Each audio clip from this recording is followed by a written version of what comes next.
All right, we're standing by. Stand by.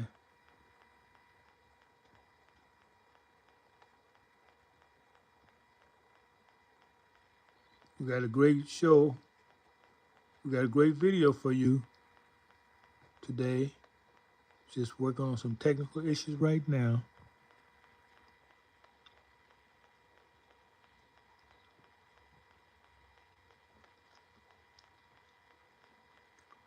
I would say come back if you can't stay now. Come back and watch the replay. But if you don't get the live, you may not be. You may not have a replay. A lot of the replays disappear. So you get it live if you can.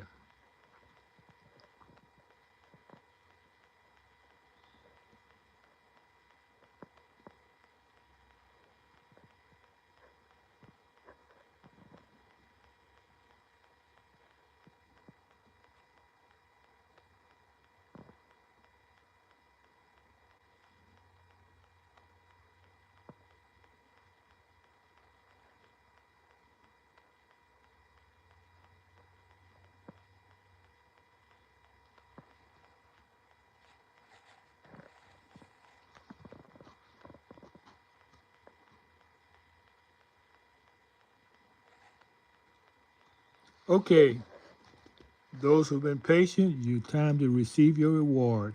Thank you for coming to the Soul Food Channel. We have a spiritual fest. Spiritual fest. You may see it as food for the body, but we have it as food for the soul. So we're going to continue reading the speech that was given in Washington, D.C. in 1959. I want you to tell me who it is. It's going to be in 4 parts, so we start in part 2. I recommend you go to part 1 and then come to part 2 first. You get more out of all of these speeches if you come in order 1, 2, 3, and 4. Okay, let's continue. Thus, it is that the problem of the black man in America has set off an era of troubling throughout the world. Until your problem is solved,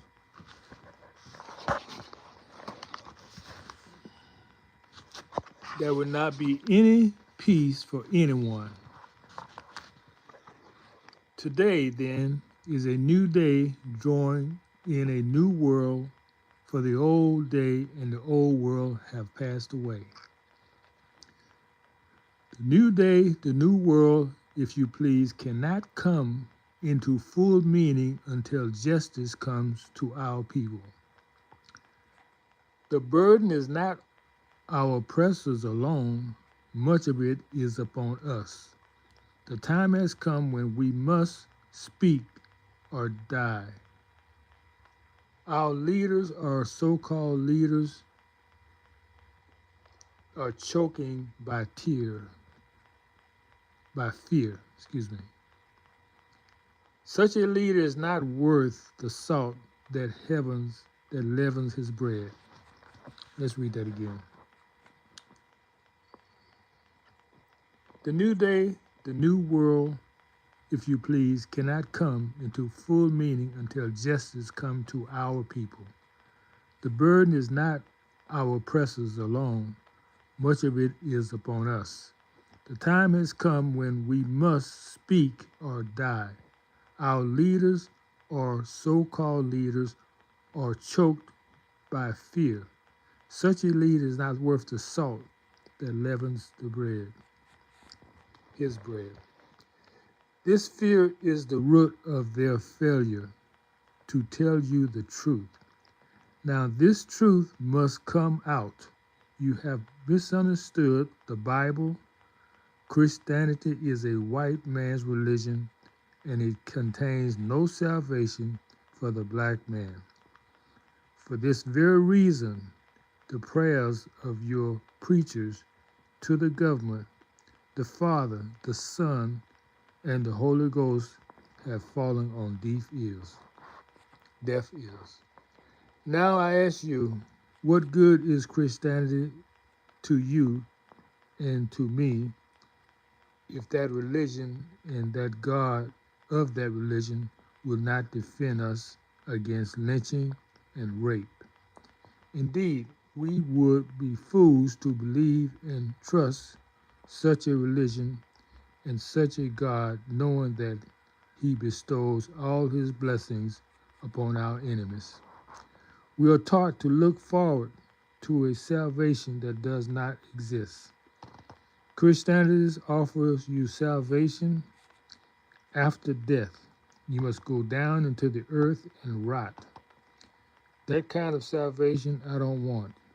I will not give you 2 cents for it. Any man that will work hard all his life praying to God to take and give him a home beyond the grave is a fool. I am sorry if you think ill of me, but the truth is all I am going to speak. The black man in America, let's say the so-called black man in America, because that's not who he really is. The so-called black man in America, or black people in America, is in a terrible condition. He is emasculated, blinded, confused, and wandering about at high noon on Judgment Day. If Judgment Day were not here, instead of some remote hour to come, I would not be bringing you this message at this hour. I'm here because the day of judgment is here. What a sorry spectacle we make before God and the nations of the world. Here we are, upwards of 20 million so-called black people who have given their blood, sweat, and service of 400 years in the vain hope that one day justice will be ours. When the bugle call of war sounded, the black soldiers stood erect. The plains of Europe, Asia, Africa, and America have been fertilized by his blood. Yet the government of the nation for which he fought and in whose cause he died allows his sons to be lynched and then adds salt to the wound by concealing the identity of the lynchers. More, the government seeks out the lynchers and then turns them over to their fellow men who shares the lynchers' cause and motives. Our daughters and wives are lynched before our eyes. The government will not put a stop to it.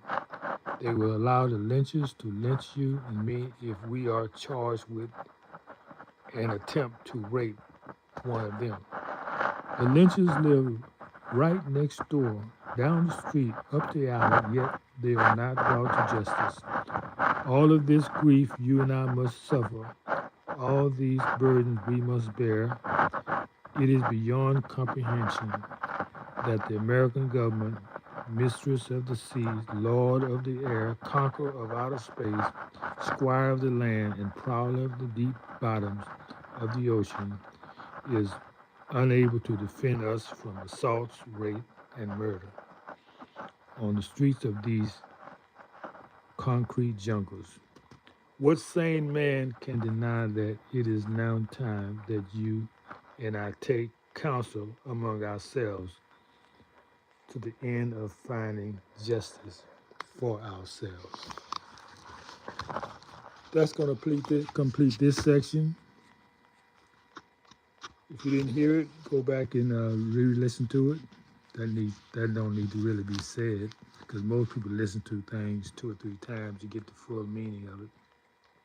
And I'm not going to tell you who the speaker is. I want you to know your history and know who's speaking this. In over 65 years ago, 1959, in Washington D.C., long before the I have a dream speak of Martin Luther King, so it's not him. So let me know your thoughts, and we'll come back. And the reason why I'm doing the second part because I did get the required number of people who uh, who said they wanted part two. So same thing. I get the required number of people who want part three. I'll come and do part three probably tomorrow.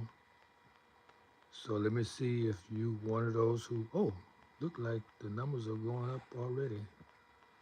Yeah, look like we're gonna have part three tomorrow because the numbers are going up. And thank y'all for listening.